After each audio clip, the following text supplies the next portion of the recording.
री NEET examination 21 जून 2026 को होना है। तो री नीट एग्जाम में आप कैसे टॉपर बने, यदि आप इस 5 पॉइंट पे फोकस करते हैं तो डेफिनेटली जो है आप री नीट एग्जाम के टॉपर होंगे। तो फर्स्ट पॉइंट देखिए क्या है, ई का मतलब है इमोशनली स्टेबल आपको रहना है।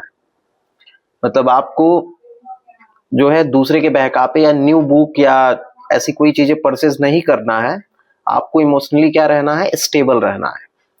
सेकंड क्या है, पी का मतलब है प्रैक्टिस, और रेगुलर प्रैक्टिस करना है जो आपने अभी तक पढ़ा हुआ है।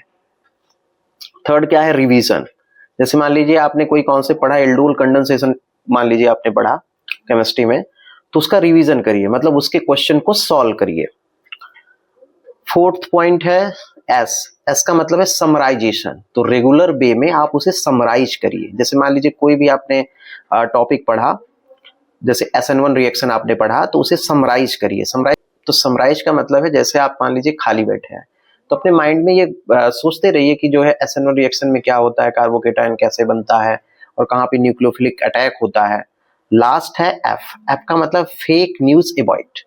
तो आपको जो भी फेक न्यूज है उसको अवॉइड करना है। कोई न्यू बुक परचेज करने की जरूरत नहीं है, आपको केवल इस 5 पॉइंट पे ही फोकस करना है। इमोशनली स्टेबल का मतलब सीधा है कि आपको किसी के बहकावे में नहीं आना है, इमोशनली अटैच नहीं होना है। अटैच का मतलब है कोई ये कहता है कि ये वाली बुक ले लो इससे आ जाएगा, तो ऐसा कुछ नहीं करना है।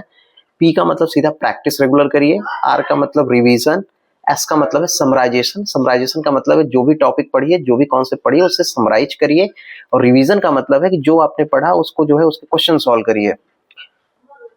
समराइजेशन का मतलब है कि आप यदि खाली बैठे हैं तो आप अपने माइंड में घुमाते रहिए कि एल्डोल कंडेंसेशन में ये होता है, ऐसे करेंगे तो ऐसा होगा। ऐप का मतलब है फेक न्यूज अवॉइड, तो आपको रेगुलर बेस पे फेक न्यूज अवॉइड करना है।